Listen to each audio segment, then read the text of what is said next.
Coming up on Arirang News, South Korea posts a current account deficit for the month of April as the coronavirus pandemic hits the country's exports. It was the biggest deficit since 2011. Finance Minister Hong Nam-gi says the South Korean government is going to support the commercialization of drones for use in cities to deliver packages and transport people. The target year is 2025. And North Korea demands that South Korea stop its citizens from sending balloons over the border carrying anti-regime leaflets. If the leaflets don't stop, the North says it'll scrap the two sides' military agreement. It's 5 p.m. here in Seoul. Thank you for joining us on Arirang News. I'm Devin Whiting. South Korea's latest government budget includes plans to develop a COVID-19 treatment within this year and start mass-producing vaccines by next year. To achieve that, the budget allocates around $82 million. South Korea is currently working on two possible COVID-19 treatments, one using antibodies from patients who've recovered and another that would inject blood plasma from recovered patients. Also on Wednesday, the Ministry of Food and Drug Safety gave its approval to the emergency use of the Ebola treatment remdesivir. Some developments in relations between South and North Korea today. Kim Jong-un's sister Kim Yo-jong, who is believed to be Pyongyang's second in command, has demanded that South Korea stop people from using balloons to send leaflets over the border denouncing the regime. According to the North's state-run media, she said that if the leaflet campaigns don't stop, then Pyongyang will scrap its military agreement with Seoul. She also said that the North is prepared to tear down the industrial complex at Kaesong, which the two sides used to run together, and the liaison office they have. In response, South Korea's unification ministry said it's already been looking at introducing legislation that would stop the campaigns. They do need to stop, it said, because they threaten the safety of people who live near the border. But experts say laws protecting free speech will make it difficult for the government to ban leaflet campaigns outright. A South Korean court has decided to deliver public notice of its decision last year to seize the local assets of Japanese steelmaker Nippon Steel and Sumitomo Metal over its use of Koreans in forced labor during World War II. The companies failed to respond to the ruling, so public notice means the court will consider notice to have been delivered. That'll take effect August 4th. South Korea's Supreme Court ordered the Japanese company to compensate four South Koreans for the forced labor they endured and for their unpaid work. To fund the compensation, the court decided to seize the company's assets. Japan's foreign ministry received the legal document on the ruling at the time, but took no further action. South Korean prosecutors have requested an arrest warrant for the de facto leader of Samsung Electronics, Vice Chairman Lee Jaeyong, in relation to the 2015 merger of two Samsung affiliates. Along with the vice chairman, they requested warrants for two former top executives, Choi Ki-sung and Kim Jong-jung. The three are suspected of illegally raising the value of Seoul Industries prior to its merger with Samsung C&T to pave the way for Lee to take over from his father as leader. Lee was called in for questioning twice last week and is said to have denied the allegations.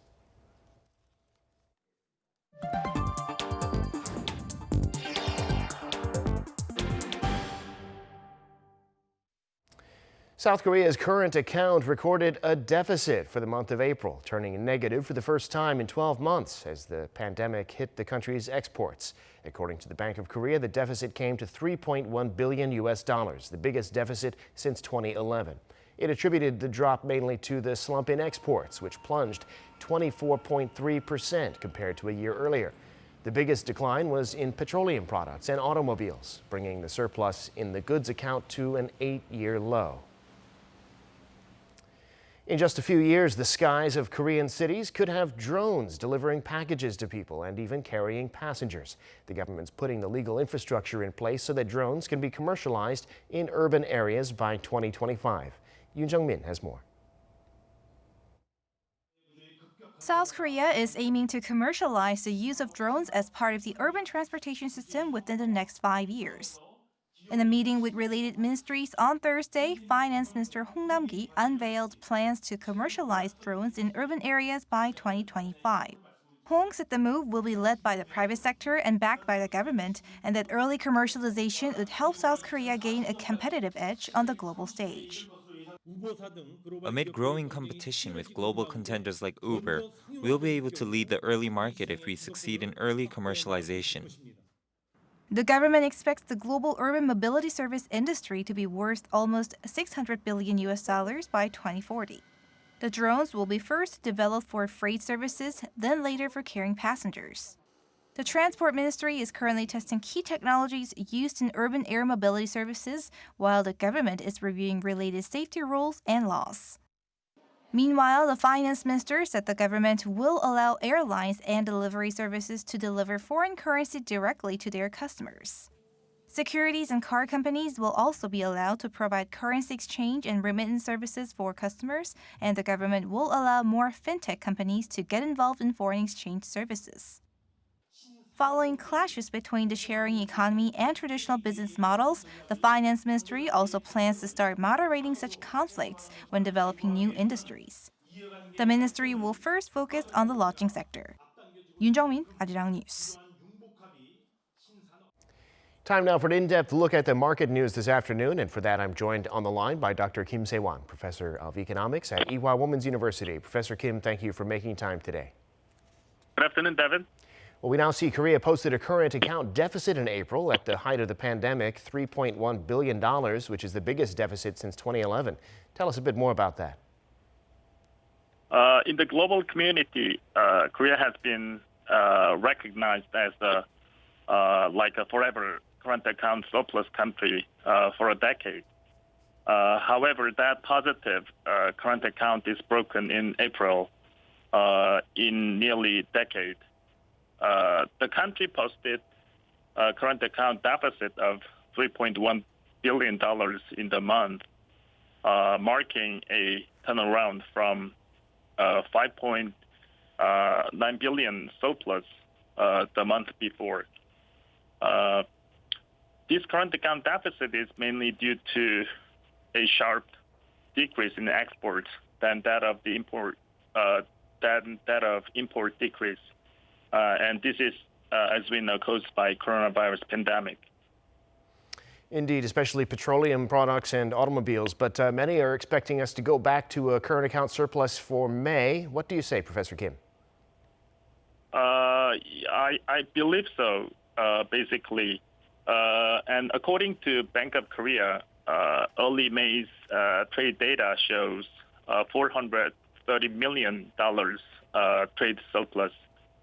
So we can expect somewhat positively that a current account balance will post a surplus too, if other things like service balance and income balance are the same as before. Right. Well, in other news yesterday, Finance Minister Hong Nam-gi said he expects Korea's economy to contract by about 2% in the second quarter, but then in the third and fourth quarters to go back to positive territory. What's your expectation?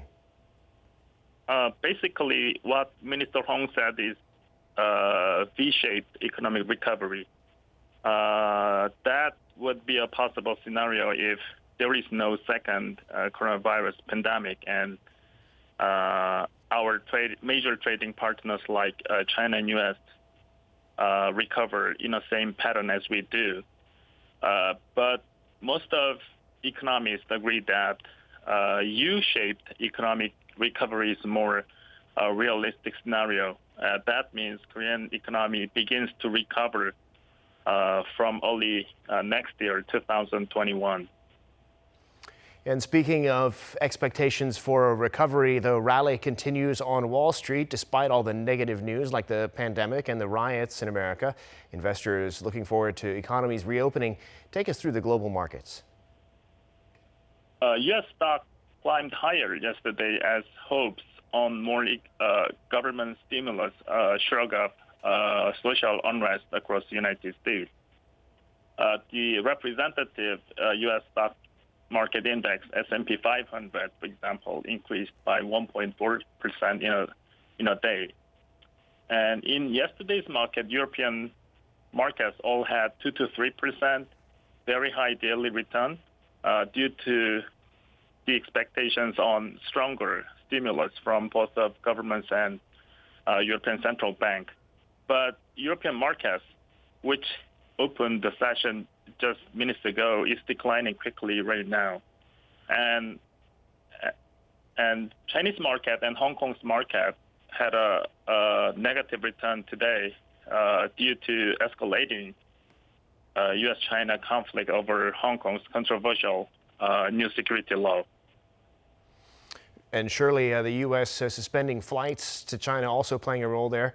But here in Korea, stocks started out strong, but the rally fizzled out by the middle of the session. What's the story in the Korean markets? Domestic market has started with a big gain, but it has barely ended with a positive return. Actually, in the morning session, there was a huge domestic individual investors buy, which made over 1.6% return on daily basis. But domestic individual investor turned to huge sell in the afternoon. Finally, KOSPI increased by 0.2%, and KOSDAQ also increased by 0.6% in today's domestic market. All right, Professor Kim, we'll have to leave it there for today. Thanks so much for sharing your insights, as always. Thank you very much. Now, some welcome news for those worried about having to wear a face mask in the summer heat. People in South Korea will soon be able to buy masks online that are as thin as those used at the dentist's office, but that are also approved by the health authorities for blocking water droplets. Online sales will start this Friday. According to industry sources, the masks will be available at the online shop of South Korean mask producer Wellkeeps for about 40 US cents a piece. They were approved by the Ministry of Food and Drug Safety on Monday. The company said it plans to produce 200,000 masks a day and will decide whether to expand production based on demand. Small businesses, of course, have struggled to pay rent during the pandemic, so with help from the government, some landlords and banks are reducing or freezing rent for their tenants. Our Kim Jae-hee has this story. With small business owners struggling to pay rent amid the COVID-19 pandemic, building owners and property holders are offering rent discounts.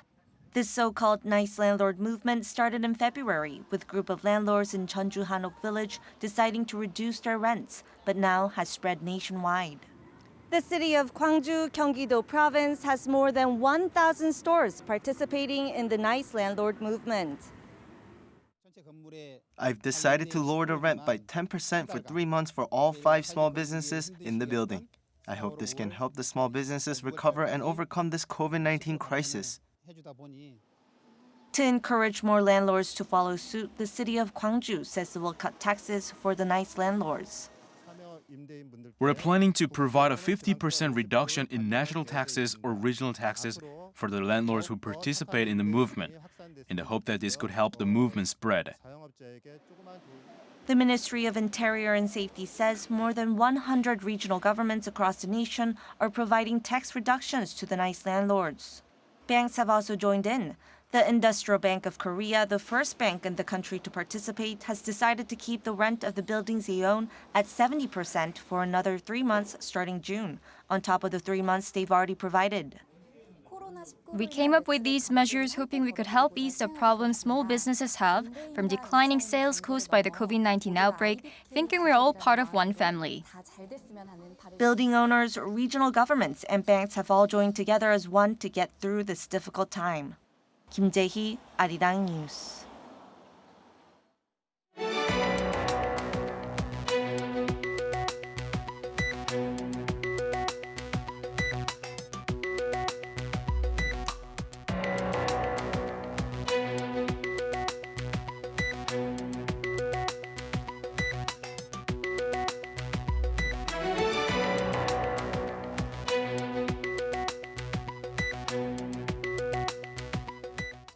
And that brings us to the end of this newscast. Thank you for watching. More live news coming your way at 7 p.m. Korea time.